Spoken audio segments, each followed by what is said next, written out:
আসসালামু আলাইকুম সুপ্রিয় শিক্ষার্থী, সবাইকে আন্তরিক শুভেচ্ছা ও স্বাগতম জানাচ্ছি আজকের এই অনলাইন ক্লাসে।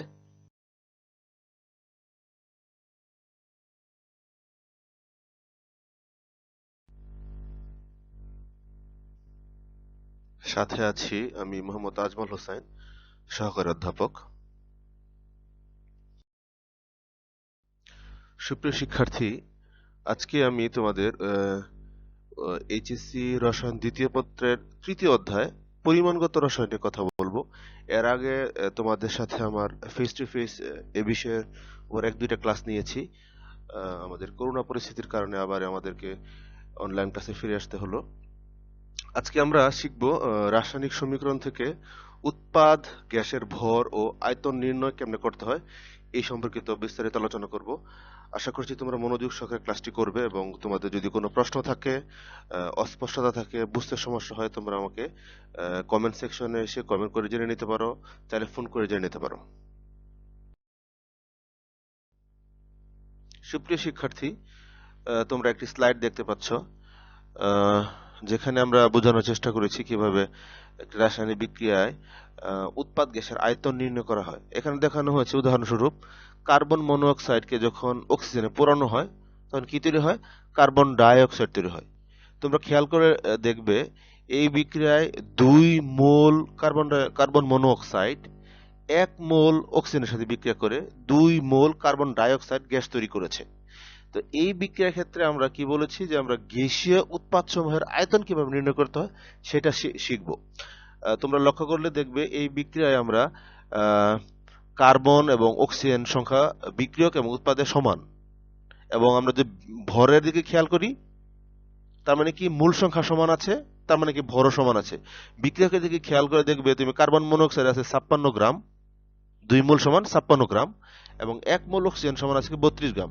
আমরা যদি এই দুইটা বিক্রিয়কে দুইটা ভরকে যোগ করি দেখা যাবে কি 56 আর 32 সমান 88 গ্রাম। একইভাবে উৎপাদে রয়েছে কি 2 মোল কার্বন ডাই অক্সাইড বা যার ভর হিসাবে দেখা যায় 88 গ্রাম। এভাবে আমরা তার মানে কি একটি বিক্রিয়ায় বিক্রিয়ক এবং উৎপাদে ভরের অনুপাত বা ভরের পরিমাণ সমান হতে হয়, সমান অনুপাতে থাকে। এই বিক্রিয়া থেকে কি দেখা যায়? 2 মোল কার্বন মনোক্সাইড জারিত হয়ে 2 মোল কার্বন ডাই অক্সাইড গঠন করে, আর কি 56 ভাগ ভরের কার্বন মনোক্সাইড এবং 32 ভাগ ভরের অক্সিজেন যুক্ত হয়ে মোট 88 ভাগ ভরের কার্বন ডাই অক্সাইড উৎপন্ন করে। আবার একটা খেয়াল করে দেখবে এখানে 2 আয়তনের কার্বন মনোক্সাইড এবং 1 আয়তনের অক্সিজেন সংযোগে 2 আয়তন কার্বন ডাই অক্সাইড গঠিত হয়েছে। তো এই বিক্রিয়া থেকে আমরা আসলে বেশ কতগুলো ইনফরমেশন পাওয়া যায়, এগুলোকে আমরা একটু বিস্তারিত বোঝার চেষ্টা করি।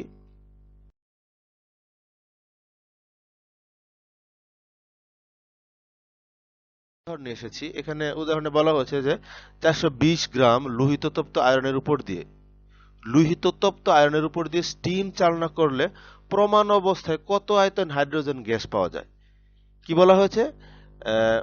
এখানে তোমাদের খেয়াল করতে হবে এই ধরনের সমস্যা যখন আসবে তোমরা কি করবে, বিক্রিয়াটি তোমাদের সম্পর্কে আইডিয়া থাকতে হবে কি কার বিক্রিয়ক কি কি আছে এখানে এবং বিক্রিয়া করে কি কি উৎপাদ তৈরি করে এই বিষয়টা সম্পর্কে স্পষ্ট তোমাদের ধারণা থাকতে হবে। এখানে বলা হয়েছে 420 গ্রাম লোহিত তপ্ত আয়রনের উপর দিয়ে স্টিম চালনা করলে, স্টিম মানে বাষ্প, যেটা পানির সংকেত, এটা চালনা করলে প্রমাণ অবস্থায় কত আয়তন হাইড্রোজেন গ্যাস পাওয়া যায়। হাইড্রোজেন গ্যাসের আয়তন কত সেটা বের করতে বলা হয়েছে। তোমরা খেয়াল করো,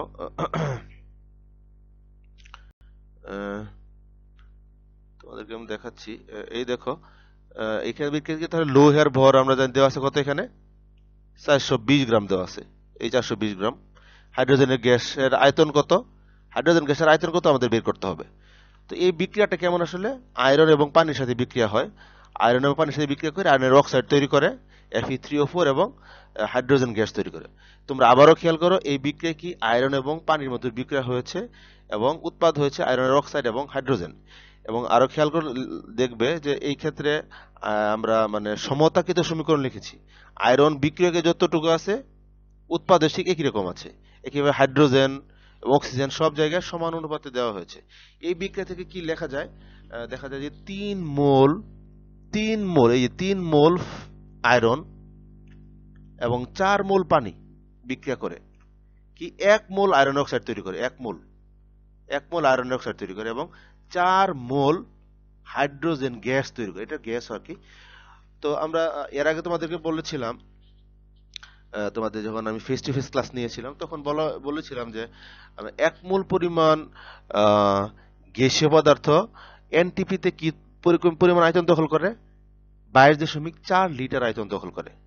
1 মোল পরিমাণ যে কোনো গ্যাসীয় উপাদান এনটিপিতে 22.4 লিটার আয়তন দখল করে। এনটিপি মানে নর্মাল টেম্পারেচার এন্ড প্রেসার। এটা হচ্ছে আমাদের জানা একটা মান। সেক্ষেত্রে দেখা যাচ্ছে এই বিক্রিয়াটা হচ্ছে এনটিপিতে ঘটে। যদি আমরা দেখি প্রমাণ অবস্থায় এইরকম হয়। প্রমাণ অবস্থায় কি, আমরা যদি আয়রনের ভর জানি কত, 55.85, 1 মোল সমান 55.85 গ্রাম। আর যেহেতু 3 মোল আছে তাহলে 3 × 15.85 গ্রাম হবে। এখান থেকে 4 মোল হাইড্রোজেন পাওয়া গেছে। আমাদের যেহেতু হাইড্রোজেনের গ্যাসের আয়তন কত তা বের করতে বলা হয়েছে, তাহলে আমরা এটাকে এই সমীকরণ থেকে লিখতে পারি। লিখতে পারি না যে 3 × 55.85 গ্রাম আয়রন স্টিমের সঙ্গে বিক্রিয়া করে এনটিপিতে 4 মোল কি তৈরি করে, হাইড্রোজেন গ্যাস তৈরি করে। 4 মোল হাইড্রোজেন গ্যাস তৈরি করে। তাহলে কি লেখা যায়, 4 মোল হাইড্রোজেন গ্যাস তৈরি করে। আমি তোমাদেরকে দেখানোর চেষ্টা করতেছি। এই দেখো 4 মোল হাইড্রোজেন গ্যাস তৈরি করে। তাহলে 1 মোল থেকে আমরা পাই কত, 22.4 লিটার হাইড্রোজেন গ্যাস। 4 মোল থেকে বিয়োগ করলে 4 গুণ হবে, যেহেতু 4 মোল ছিল আমাদের, এই 4 মোল। তাহলে এত থেকে যেহেতু পাই এত গ্রাম থেকে, তাহলে আমরা প্রশ্নটা হয়েছে 420 গ্রাম লোহিত তপ্ত আয়রন থেকে কতটুকু পাওয়া যাবে। তাহলে কি সিম্পলি 420 গ্রাম আয়রন স্টিমের সঙ্গে বিক্রিয়া করে এনটিপিতে কত উৎপন্ন করবে তা আমরা একটা ঐকিক নিয়ম করলে পাওয়া যাবে। সেটা হচ্ছে কি 224.6 লিটার হাইড্রোজেন গ্যাস পাওয়া যাবে। তোমাদের আবারও বলি, এই ধরনের রাসায়নিক সমীকরণ বা গাণিতিক সমস্যা যখন আমরা সমাধান দেখার চেষ্টা করি, এখানে কি বলা হয়েছে খেয়াল করো, 560 গ্রাম লঘু সালফিউরিক অ্যাসিড দ্রবণ থেকে প্রমাণ অবস্থায় কত ঘন সেন্টিমিটার হাইড্রোজেন গ্যাস নির্গত করে। এ গ্যাস নাইট্রোজেনের সঙ্গে সংযোগে কতটুকু অ্যামোনিয়া উৎপন্ন করতে পারে, যেখানে আয়রনের ভর দেওয়া আছে, পারমাণবিক ভর 55.85। কি বলা হয়েছে, 560 গ্রাম লঘু সালফিউরিক অ্যাসিড দ্রবণ থেকে কত আয়তন মানে কভার কিউবিক সেন্টিমিটার দেওয়া আছে, তো তার মানে কত আয়তনের হাইড্রোজেন গ্যাস নির্গত হয় এটা আমাদের বের করতে হবে। তাহলে এর আমাদের কি জানতে হবে, এই ক্ষেত্রে আমার বিক্রিয়াটা হবে কার সাথে, হ্যাঁ তোমরা ঠিকই ধরেছো, আয়রনের সাথে সালফিউরিক অ্যাসিডের বিক্রিয়া হবে। তাহলে আমরা আয়রনের সাথে সালফিউরিক অ্যাসিড বিক্রিয়াটা কি দেখি। এই আয়রনের সাথে সালফিউরিক অ্যাসিড বিক্রিয়া, এটা যদি খেয়াল করো, ফেরাস সালফেট তৈরি করে আর তৈরি করে কি হাইড্রোজেন। তো এখানে স্পষ্ট যে ফেরাস আয়রন এবং সালফিউরিক অ্যাসিড বিক্রিয়ায় কত আয়তন হাইড্রোজেন গ্যাস তৈরি করে, 1 আয়তন বা 1 মোল হাইড্রোজেন গ্যাস তৈরি করে। আমরা জানি এনটিপিতে 1 মোল হাইড্রোজেন গ্যাসের আয়তন কত, 22.4 লিটার। লিটার প্রকাশ করলে কত, 22.4 লিটার। আর মনে রাখবে 22.4 লিটার গ্যাসের যদি বলি আমরা ভরও লিখতে পারি এটার জন্য।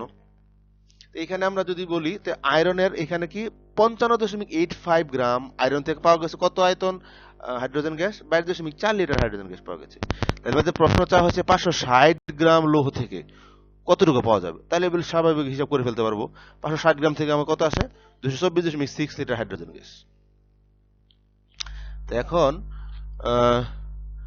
পরবর্তীতে বলা হয়েছে যে পরিমাণ হাইড্রোজেন গ্যাস তৈরি হয় তার সাথে নাইট্রোজেন বিক্রিয়া করে কি পরিমাণ অ্যামোনিয়া উৎপন্ন করতে পারে। আমরা তাহলে কি অ্যামোনিয়া উৎপন্ন করতে কি পরিমাণ অ্যামোনিয়া উৎপন্ন করতে পারি, তার জন্য কি লাগবে আমাদের, নাইট্রোজেন এবং হাইড্রোজেন বিক্রিয়া করে যে অ্যামোনিয়া গ্যাস তৈরি করে সেই বিক্রিয়া জানতে হবে। আমরা এখানে খেয়াল করি, নাইট্রোজেন এবং হাইড্রোজেন, 1 আয়তন হাইড্রোজেন 3 আয়তন হাইড্রোজেনের সাথে বিক্রিয়া করে 2 আয়তন অ্যামোনিয়া তৈরি করতে পারে, বা 1 মোল নাইট্রোজেন 3 মোল হাইড্রোজেনের সাথে বিক্রিয়া করে 2 মোল অ্যামোনিয়া তৈরি করে। তো এই ক্ষেত্রে খেয়াল করো যে এইখানে হাইড্রোজেন এবং নাইট্রোজেনের বিক্রিয়া অ্যামোনিয়া তৈরি হলো, এখানে কতটুকু হাইড্রোজেন লাগলো। এই ক্ষেত্রে এটা হচ্ছে আমাদের জানা সমীকরণ, যেহেতু এটাকে ব্যবহার করে আমরা বাকিটাকে বের করতে চাই। তাহলে এখানে দেওয়া আছে কি, দেখো 3 মোল হাইড্রোজেন থেকে আমরা পাইছি কত, এত গ্রাম, কতটুকু পাইছি এখানে দেখো 2 মোল অ্যামোনিয়া, তাই না। 2 মোল অ্যামোনিয়া যদি হয়, এখানে এটা ভর কত হয়, অ্যামোনিয়া 1 মোল অ্যামোনিয়া সমান আমাদের 17 গ্রাম, 2 মোল সমান 34 গ্রাম। তাহলে স্পষ্ট যে 3 মোল হাইড্রোজেন বা 3 × 22.4 লিটার হাইড্রোজেন গ্যাসের সঙ্গে অ্যামোনিয়া সংযোগে অ্যামোনিয়া তৈরি হয় কত গ্রাম? 36 গ্রাম। তার মানে এতটুকু তৈরি হয় 36 গ্রাম অ্যামোনিয়া। তাহলে আমার এতটুকু, এই পরিমাণ হাইড্রোজেন গ্যাস থেকে কতটুকু অ্যামোনিয়া পাওয়া যাবে বের করতে পারবো না আমরা? সিম্পলি আমরা যদি ঐকিক নিয়ম করি, ঐকিক নিয়ম করে ফেলে চলে আসে। দেখো আমাদের কত আসছে, এই যে 113.64 গ্রাম অ্যামোনিয়া। আগে পাওয়া গেছে আমাদের কত? তাহলে এই বিক্রিয়ার মাধ্যমে আমরা কি জানলাম, যে আমরা 560 গ্রাম লঘু সালফিউরিক অ্যাসিড দ্রবণ থেকে প্রামাণ্য অবস্থা কত কিউবিক সেন্টিমিটার হাইড্রোজেন গ্যাস নির্গত, এটা বের করতে পারলাম। এখন তোমাদের একইভাবে ওইটাকে ব্যবহার করে আমরা পরবর্তীতে কি পরিমাণে অ্যামোনিয়া উৎপন্ন হয় সেটাও আমরা জেনে গেছি। তাহলে আসলে বিক্রিয়াটা সোজা। এবং তোমাদের জন্য আমার যে টিপস থাকবে, এই ধরনের যখন আমরা গাণিতিক সমস্যা সমাধান করব, তোমাদের বিক্রিয়াটা, রাসায়নিক বিক্রিয়াটা সম্পর্কে স্পষ্ট ধারণা থাকতে হবে, এবং এই বিক্রিয়াটার যে সমতাকৃত সমীকরণ সেটা তোমাদের লিখতে হবে। আমি তোমাদেরকে আবার রিপিট করছি, তোমাদের এই সমতাকৃত সমীকরণটা জানতে হবে। একই সাথে সাথে মৌলের যে পারমাণবিক ভর আছে, যেগুলো ছাড়া আমরা আসলে হিসাব করতে পারবো না। 1 মোল পারমাণবিক, একটা মৌলের যখন আমরা 1 মোল হয় তখন তার পরমাণুর ভর কত হয়, এবং ওই পরিমাণ ভর বিশিষ্ট পরমাণুর আয়তন কত দখল করে এনটিভিতে, এই ধরনের প্রাথমিক এবং মৌলিক তথ্যগুলো আমাদের জানা থাকতে হবে। তাহলে আমরা পরবর্তী যে প্রবলেমগুলো আসবে, যে গাণিতিক সমস্যাগুলো আসবে, সেগুলো আমরা সহজেই সমাধান করতে পারবো। আরেকটি দেখো উদাহরণ আসছে এখানে। কি বলা হয়েছে, যে 4 গ্রাম ক্যালসিয়াম কার্বনেট থেকে কত গ্রাম ও কত সিসি কার্বন ডাই অক্সাইড পাওয়া যায়। আবার বলি আমি, 4 গ্রাম ক্যালসিয়াম কার্বনেট থেকে কত গ্রাম ও কত সিসি কার্বন ডাই অক্সাইড পাওয়া যায়। তার মানে কি, এই ক্ষেত্রে আসলে বোঝা যাচ্ছে যে কি, আমরা যদি 4 গ্রাম ক্যালসিয়াম কার্বনেটকে ভাঙি, তাহলে কি পাবো? কার্বন ডাই অক্সাইড পাবো, সাথে আরো কিছু পাবো। তার মানে এই ক্ষেত্রে আমার কি জানা দরকার? সবার আগে আমি বলছি কি, আমাদের বিক্রিয়াটা জানতে হবে। আমাদের বিক্রিয়াটা জানতে হবে যে আমরা যখন ক্যালসিয়াম কার্বনেটকে যখন আমরা ভাঙি, তখন কি পাওয়া যায়? ক্যালসিয়াম অক্সাইড পাওয়া যায়, চুন, যেটাকে আমরা বলি। পানি দিলে এটা চুন হয়ে যায়, এটা আমরা খাই। এই কার্বন ডাই অক্সাইড পাওয়া যায়। যেমন আমাদের কি, ক্যালসিয়াম কার্বনেটকে ভাঙলে পাওয়া যায় কি? ক্যালসিয়াম অক্সাইড এবং কার্বন ডাই অক্সাইড, এবং এটা কি সমতাকৃত সমীকরণ। তখন আমরা যদি এটা ক্যালসিয়াম কার্বনেটের 1 মোল ক্যালসিয়াম কার্বনেটের যদি ভর বের করি, দেখা যায় কত সেটা? 40 + 12 + 48 সমান কি? 100 গ্রাম। 100 গ্রাম ক্যালসিয়াম কার্বনেট, এবং চুনের চাওয়া হয় না, চাওয়া হয়েছে কার কথা? কার্বন ডাই অক্সাইডের কত গ্রাম মানে কত ভর, এবং কত সিসি মানে কত আয়তন চাওয়া হয়েছে। সেহেতু আমরা খেয়াল, আমরা যখন হিসাব করব তখন লিখবো যে 100 গ্রাম থেকে আমরা কতটুকু কার্বন ডাই অক্সাইড পাই। ভরে হিসাব করলে আমরা কতটুকু পাই? 44 গ্রাম পাই। কারণ কি, কার্বন সমান 12, দুইটা অক্সিজেন আছে সমান 32, তাহলে 32 + 12 সমান 44 গ্রাম। তার মানে 100 গ্রাম থেকে আমরা পাই কত? 44 গ্রাম কার্বন ডাই অক্সাইড। এবং আয়তনের কথা যদি বলি, এখানে 1 মোল যেহেতু উৎপন্ন হয়েছে কার্বন ডাই অক্সাইড, আমরা জানি এনটিপিতে 1 মোল কার্বন ডাই অক্সাইড গ্যাসের আয়তন কত? 22.4 লিটার। এইটুকু তথ্য আমাদের জানা, কিন্তু প্রশ্নে চাওয়া হয়েছে 4 গ্রাম থেকে কত গ্রাম পাওয়া যাবে। 4 গ্রাম ক্যালসিয়াম কার্বনেট থেকে কত গ্রাম ও কত সিসি কার্বন ডাই অক্সাইড পাওয়া যাবে।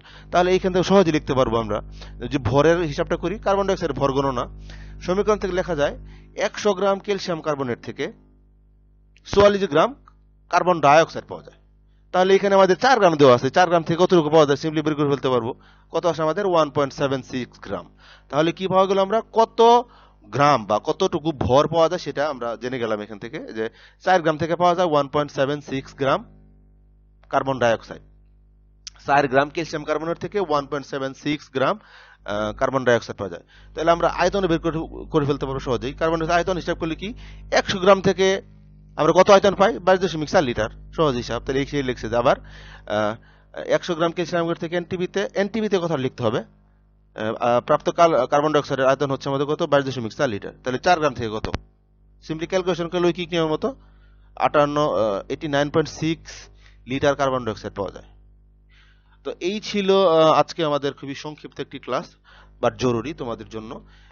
এই ক্লাস আমরা আমাদের যদি করোনা পরিস্থিতি স্বাভাবিক হয়, আমাদের যদি নর্মাল ক্লাসে ফিরে আসতে পারি, তো আমরা এই সংক্রান্ত আরো বিস্তারিত আলোচনা করব। ততদিন পর্যন্ত আমাদের যে অনলাইন ক্লাসগুলো আমরা নিচ্ছি, তোমরা মনোযোগ সহকারে এবং সিরিয়াসলি ক্লাসগুলো করো। তোমাদের যদি কোনো প্রশ্ন থেকে থাকে, বুঝতে সমস্যা হয়, আমাকে তোমরা ফোন করে জেনে নিতে পারো, চাইলে কমেন্টস করে জেনে নিতে পারো। আমি তোমাদের প্রশ্নের উত্তর দেওয়ার চেষ্টা করব।